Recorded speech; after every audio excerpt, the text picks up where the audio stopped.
Hello বন্ধুরা, তোমরা কেমন আছো সবাই? আশা করি তোমরা যে যেখানে আছো সবাই খুব ভালো আছো, সুস্থ আছো, সাবধানে আছো। আর গত গত সপ্তাহ তার আগের সপ্তাহে আমরা বেড়াতে গেছিলাম দামান।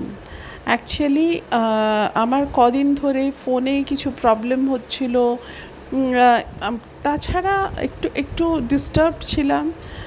বুঝতেই পারছো, যা যা পরপর ঘটনা হচ্ছে তাতে মানুষের তখন মনে হয়, অ্যাটলিস্ট আমার মনে হয়েছে যে এখন সোশ্যাল মিডিয়ায় আনন্দের ব্লগ কি পোস্ট করব, যার জন্য পোস্ট করিনি। আর এই যে বেড়াতে গেছিলাম, এই এক্সপিরিয়েন্সটা খুব সুন্দর ছিল। এখন আমি যেহেতু মুম্বাইতে আছি, তো এখান থেকে দামান যেতে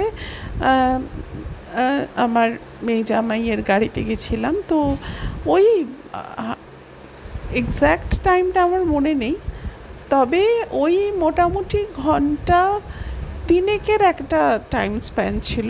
আমরা পৌঁছলাম, না ঘন্টা তিনেক না, তার বেশি, ঘন্টা 4.5 ঘন্টা মতো সময় লেগেছিল। আর ওখানে পৌঁছে তো এত ভালো লাগলো কি বলবো, কারণ সমুদ্র, এখানে যদিও বম্বেতে বিচে আমি গেছি, সমুদ্র বহুদিন পর দেখেছি। আর ওখানে পৌঁছে সমুদ্রকে আরও ভালো করে দেখবার সুযোগ হলো।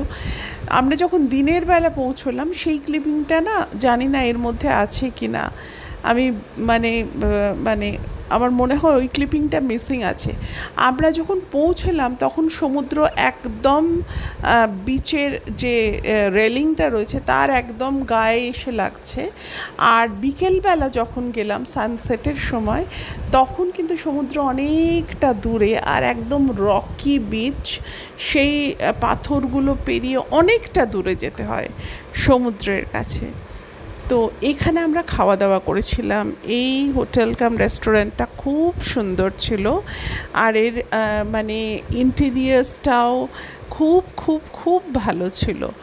আমার খুব ভালো লেগেছিল বলে, এই যে দেখছো, এত সুন্দর লেগেছে আমার, আর আইডিয়াটা এত ইউনিক, খুব ভাল লেগেছে।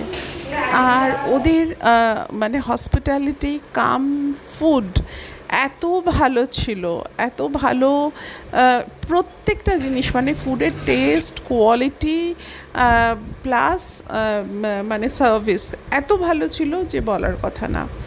তারপরে এই যে সানসেটের সময় আমরা আবার সি সাইডে চলে গেলাম, নিয়ে ওই বিচে বেশ খানিকক্ষণ কাটিয়ে তারপরে বাড়ি ফেরার পালা।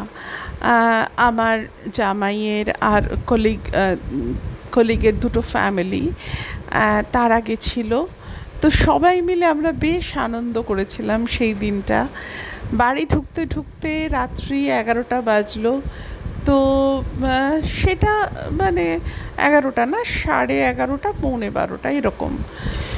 ফিরবার সময় মনে হচ্ছিল আরও খানিকক্ষণ থেকে গেলে ভালো ছিল। সেদিন এই ভিডিও এক্সপিরিয়েন্সটা খুব ভালো, সাইড ওয়াইজ চলে এসছে।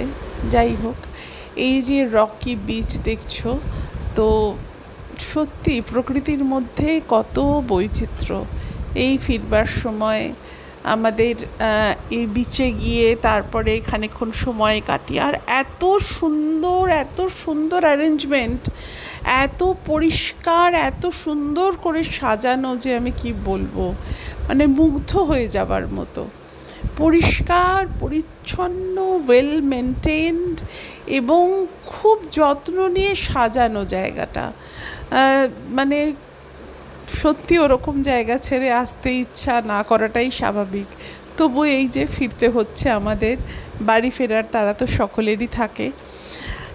অনেকটা কি বলবো, পরপর যা, আমরা তো সমাজ থেকে বিচ্যুত প্রাণী নই, তো স্বাভাবিকই চারপাশের যা সব ঘটনা ঘটে সেগুলো মনের ওপর যথেষ্ট ছাপ ফেলে।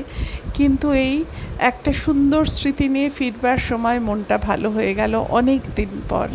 তোমরা সকলে ভালো থেকো, নিজেদের খেয়াল রেখো, সুস্থ থেকো। আসছি আবার পরের ব্লগ নিয়ে। ততদিনের জন্য এই সুন্দর ফোয়ারাটা দেখতে থাকো। কি অপূর্ব দেখো, একটা ফোয়ারা আসছি যখন, একটা বড় রিসর্টের মধ্যে এই ফোয়ারাটা ছিল, কি সুন্দর রং চেঞ্জ হয়ে যাচ্ছে, পুরো বিউটিটা এখানে ক্যাচ করানো সম্ভব নয়, কিন্তু এত ভালো লাগছিল দেখতে। একটা বিরাট বড় ওপেন স্পেসের মধ্যে, যদিও বাউন্ডারির ভেতরে, কিন্তু বাইরে থেকে দেখা যাচ্ছে, আমরা গাড়িতে আসতে আসতে দেখছিলাম